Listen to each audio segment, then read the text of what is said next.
I tested 15 extreme self-improvement habits on myself, and what happened next was insane. Forget massive overhauls. This is about the tiny, almost invisible habits that silently rewire your brain. It's not magic, it's just the micro-win theory.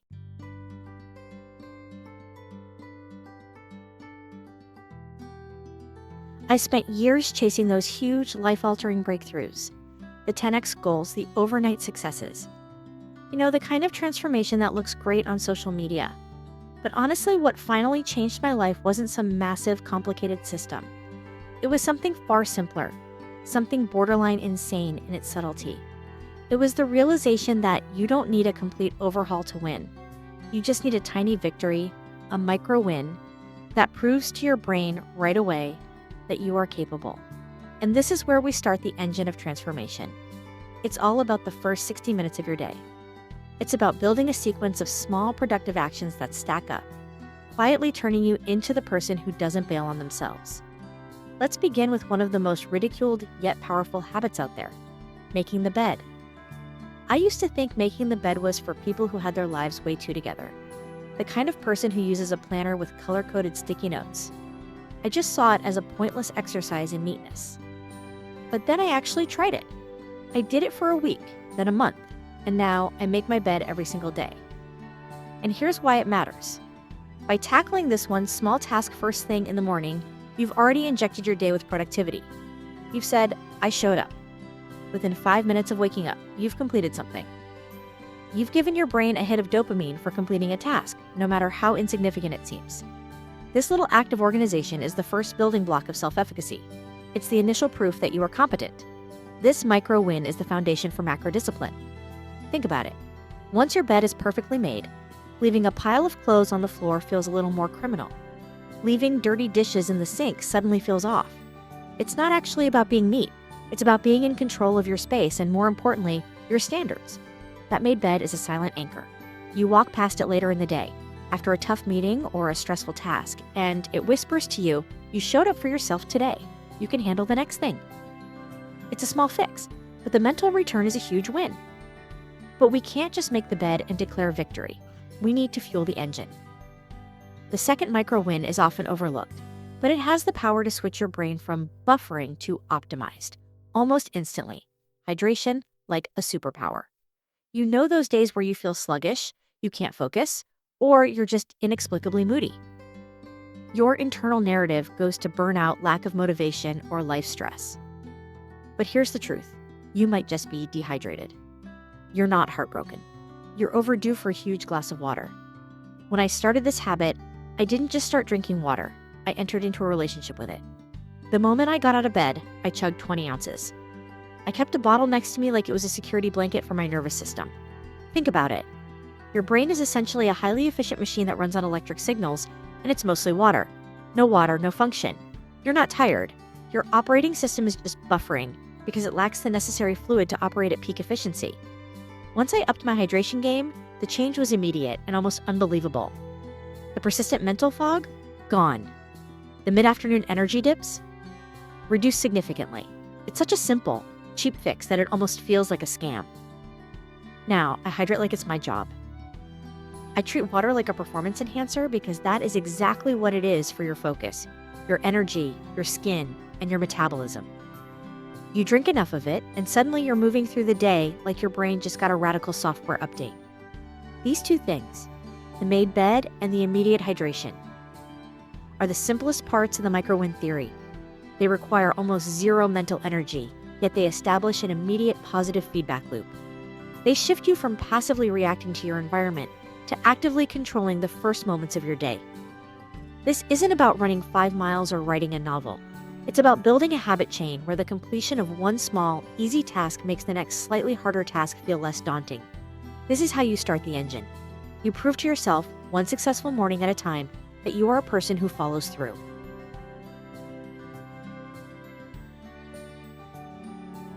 Once the engine is started, the bed is made, and you're properly hydrated, it's time for the crucial second step, achieving mental clarity. In our modern world, we are constantly bombarded, reacting to every push notification, every headline, every email siren. Our brains rarely get a chance to just breathe. This next phase is all about creating deliberate silence and space, a kind of radical noise cancellation for the soul. It's how you turn a cluttered, reactive mind into a clean slate. The first essential step in this noise cancellation process is the phone-free walk. Go for a walk without your phone. Seriously. No music, no podcasts, no frantic scrolling through the newsfeed. Just you, the rhythm of your feet, the external world, and maybe that one squirrel that stares at you like it knows all your deepest secrets. At first, it feels deeply weird. Your brain starts glitching, right? You instinctively reach into your pocket out of pure, deep-seated habit. And then you remember, oh no, it's just me and nature right now. You might even experience straight-up boredom. And that, believe it or not, is exactly where the magic begins. We've become so accustomed to constant input that we mistake distraction for productivity and input for insight. When you remove the constant stream of external noise, your own internal voice finally gets a microphone. Somewhere on that peaceful walk, the true, valuable ideas begin to surface. Thoughts that have been tangled up by the day's stress begin to gently untangle. Some of my best solutions. Whether it was a complex video concept, a difficult life decision, or just crucial personal clarity, never came from a book or a podcast. They came 15 minutes into a peaceful, silent walk.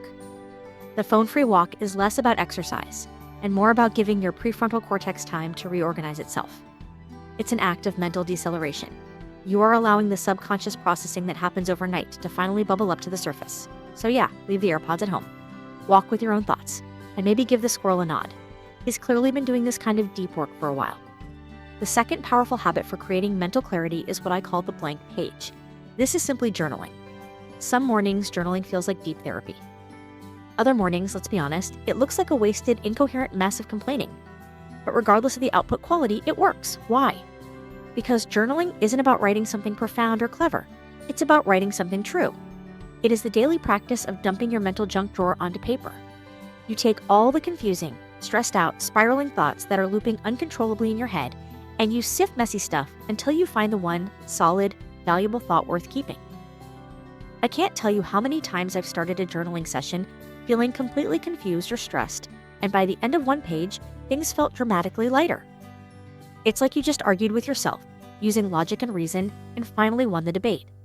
Writing gives you space to think without interruption. There's no algorithm trying to hijack your attention, and no unsolicited opinion jumping in. It's just you, your thoughts, and a blank page that offers zero judgment. This practice forces you to become more honest and radically self-aware. It compels you to face the very things you would normally avoid with distraction, endless scrolling, or that midnight snack. By externalizing your internal mess, you create the necessary distance to analyze it calmly. The combination of the phone-free walk and the blank page offers a powerful 1-2 punch for mental mastery.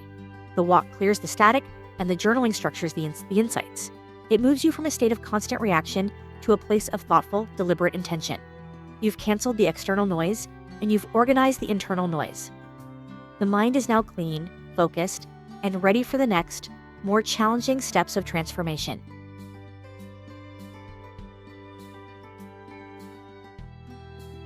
You've cleared the noise, and you've seen the power of the blank page. But what happens next? How do you take those small insights and build the concrete self-trust that actually changes your life? That's where structure comes in. You need a roadmap to connect those micro wins into macro transformation. If you're ready to stop negotiating with yourself and finally start following through, I've laid out the complete system for you. Grab my new ebook, 30 Days to a Better You.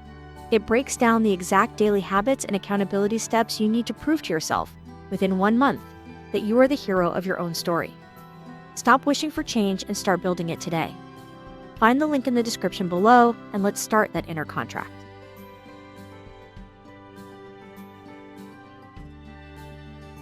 We've established the initial momentum with the micro wins and cleared the mental landscape through silence and reflection. Now we arrive at the third and perhaps most critical phase of transformation, building unshakable trust in yourself. Most people don't realize this, but the entire quality of your life is built on a single foundation: how often you keep your own word. When you make a promise to someone else, a friend, a boss, a partner, you usually follow through. You feel the external pressure, the fear of disappointing them. But when you make a promise to the person in the mirror, that pressure often evaporates. and we let ourselves off the hook with a shrug. This erosion of self-trust is the silent killer of big goals. The habit that fixes this is simple, yet revolutionary. Keep one promise to yourself every single day. The key here is that it doesn't have to be massive. It shouldn't be write a whole book or run a marathon. It should be something small and ridiculously doable. A promise so tiny it feels almost silly to break it. Think about these examples. I will not check social media before 10 a.m. I will drink one full bottle of water before my first cup of coffee. I will clean my desk before opening my laptop. I will go to bed at a reasonable time tonight. That one promise is less about what the task is and everything about what it proves. It proves, day after day, that you are the kind of person who follows through. It solidifies the truth that your words mean something, even when, and especially when, no one else is watching. I started treating this single promise like a daily contract with myself. Every time I kept it, I felt a little more solid, a little more grounded.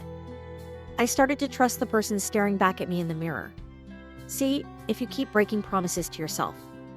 Waking up late when you plan to wake up early, eating the junk food when you plan to eat clean, skipping the gym you swore you'd go to.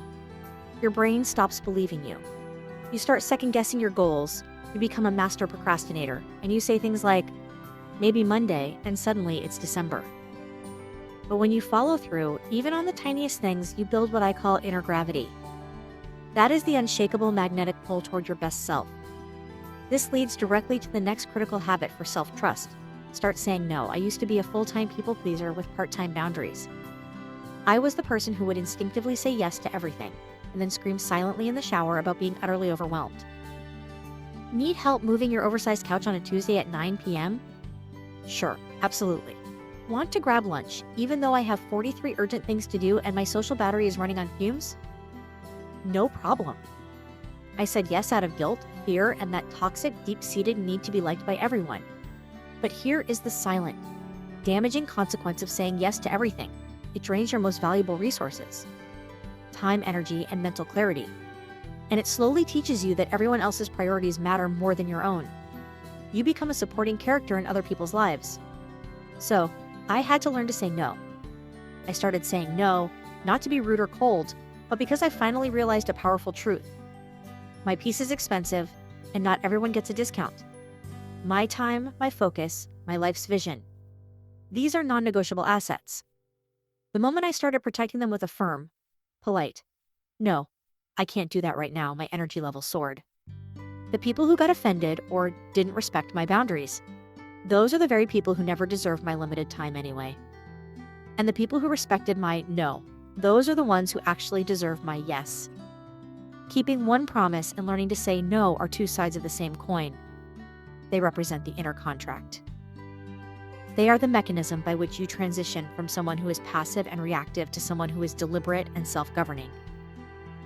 By prioritizing your own word and your own boundaries, you build a fortress of self-trust that cannot be shaken. You become your own most reliable ally.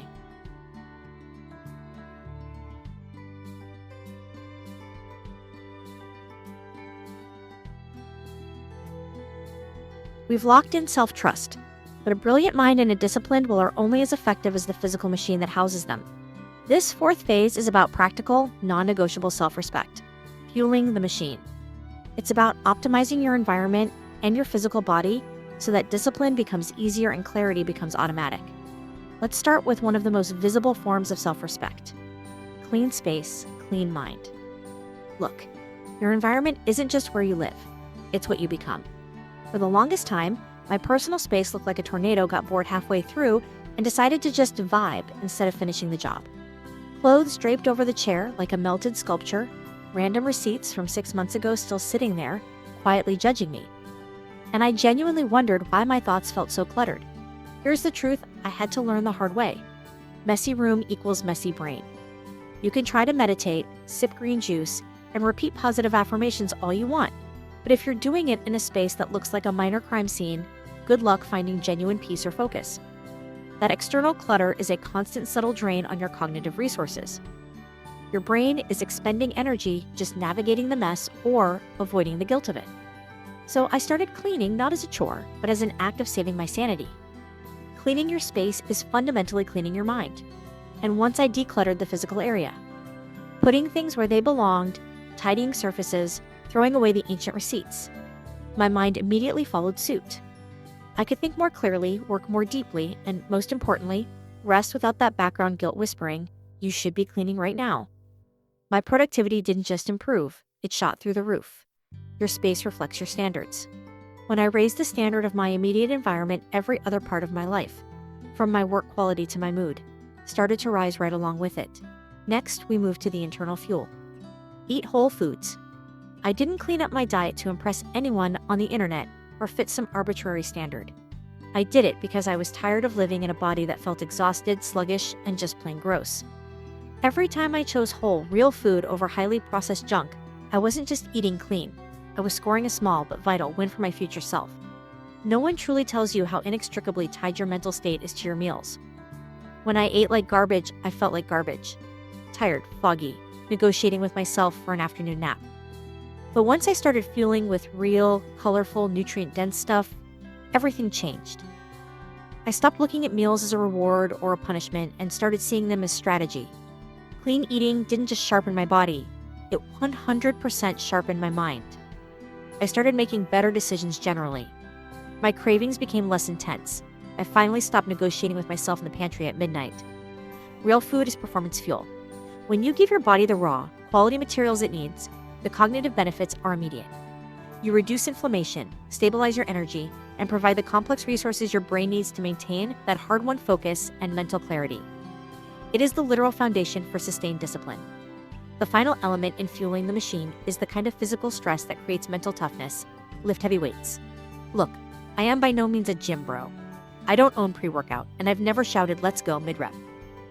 But there is something primal, something borderline therapeutic, about walking into a room full of heavy objects and deciding right there that you are strong enough to pick them up.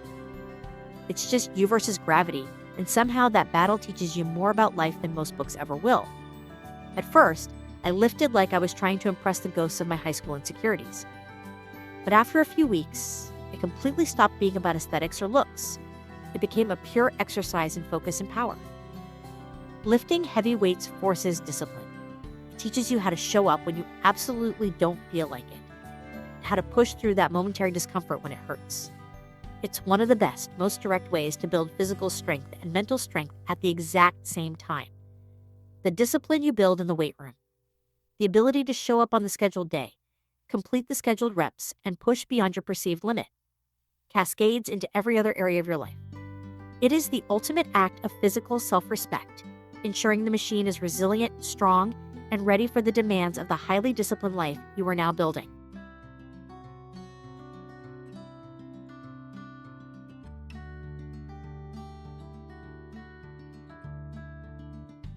We've moved from micro wins to mental clarity, and from self-trust to optimizing the physical machine.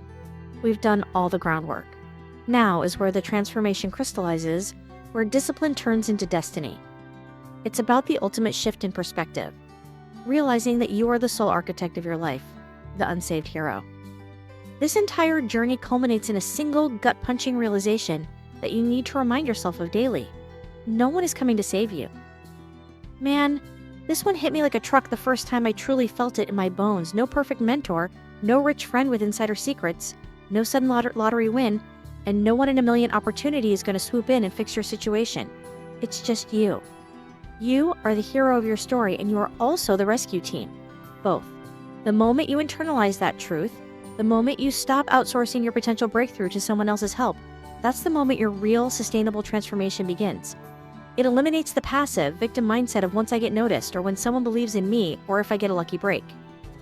You replace it with the powerful, active mindset of I will make this happen. This requires us to consciously adopt the final habit. Talk to yourself with respect. I used to talk to myself like an overcritical drill sergeant. You're lazy. You messed up again. Why can't you just get it together? And then I'd wonder why my motivation was missing and my confidence felt like it had been hit by a bus. Here's the vital shift that finally clicked. Your inner voice is your primary narrator. You simply cannot live a powerful, successful story if the voice inside your head is constantly trash-talking the main character. So, I made a radical change. I started talking to myself like someone I was genuinely rooting for. Like a coach, a mentor, or a best friend who sees my potential. I started treating my self-talk like training. Every single word was either building me up or subtly tearing me down. I chose the former. Slowly, the incessant inner critic turned into an inner coach. Now, when I stumble, the voice doesn't say, "You're a failure." It says, "You don't have to be perfect, but you do have to show up again. Let's learn from that and keep moving." In reality, you become what you consistently tell yourself. If you constantly repeat, "I'm not enough," don't be surprised when your life starts to reflect that belief. But when you speak with intention, respect, and confidence, you start building self-trust and making decisions that align with who you want to be, not who you used to be. Finally, you put it all together with the daily radical ownership reminder. This is a daily self-affirmation that anchors you to the truth of your own power. For me, it became a simple mantra. You're not stuck. You're just in process. And you are not the victim. You are the one holding the pen. Life will hand you excuses on a silver platter. It's easy to blame the economy or the past or external forces. But discipline, drive, and true transformation, that is built purely internally. The purpose of making the bed, the phone-free walk, the boundaries, and the heavy lifting was never to achieve a surface-level victory. It was to prove to yourself, through small, repeatable actions, that you are reliable, capable, and fundamentally powerful. You want lasting change? Then you must become the person who doesn't need saving. You become the person who acts, who trusts themselves, and who respects themselves enough to demand excellence. The only one that will save you is you. This journey of small, consistent habits is the training montage for the hero you are meant to be.